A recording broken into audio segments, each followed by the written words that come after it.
All this week, Fox 35 has been trying to help you reach your financial goals. We've talked about taxes, 401ks, and debt. And today we're talking about paying for college.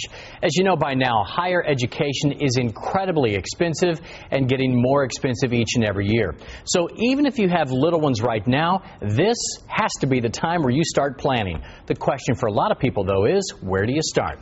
Here with us this morning is Scott Peelen, a chartered financial consultant with Marino, Peelen, and Pinto Clark. Good to see you this morning. Thanks for coming in. Good morning, John. All right, Scott Maxwell, good friend of ours, had an article in the Sentinel this weekend talking about. I brought it with me. So he said a couple of years ago when he signed up for that Florida prepaid, it was $100 and some per month. Now it's $300 per month. How do you keep up with this? Well, it's just about impossible, especially coming out of this very serious financial time that we're in, John. The things that you really, can do is tell your kids to study hard.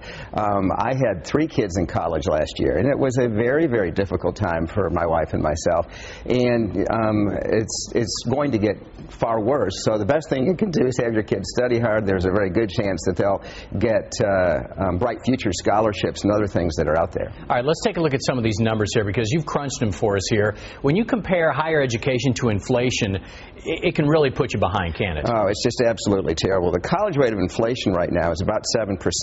The U.S. rate of inflation, as you see on your screen, since 2001 is under 3%. And if you go back all the way to 1913, nearly 100 years ago, the rate of inflation is less than 4%. So colleges really are just doing a number on the American people. And there's a lot of folks out there, including my friend Scott Maxwell over at the Sentinel, that are saying enough's enough. Yeah, let's break it down even further. We're even talking public university here. It used to be anybody who wanted to go could go kind of thing. And now you look at these prices and a lot of families are saying, I don't know how we're going to afford this. No, it's very, very difficult. University of Florida, which, let's be honest about it, is one of the best universities in the country and the best value, is now over $15,000.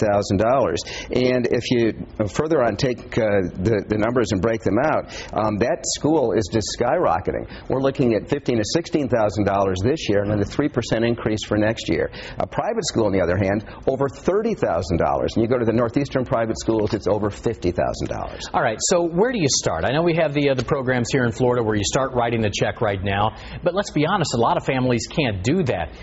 So they feel like they're trapped here. And I understand that feeling, but I don't necessarily believe it. For what it costs for your cable television bill or to have that little bit better car, you can pare back just a little bit money and have that money going into the Florida prepaid plan. Now, those have to be set up in a very narrow box, right at the end of the year, and it ended just a few weeks ago. But those are things you can do. Even a tuition-only plan can make a big, big difference because it locks in the tuition at the year you sign it up. All right, good information, but you got to start now, right, Scott? Yes, you do. Thank you, sir. Scott Peelen with MPC. Appreciate your time here on Good Day. My pleasure.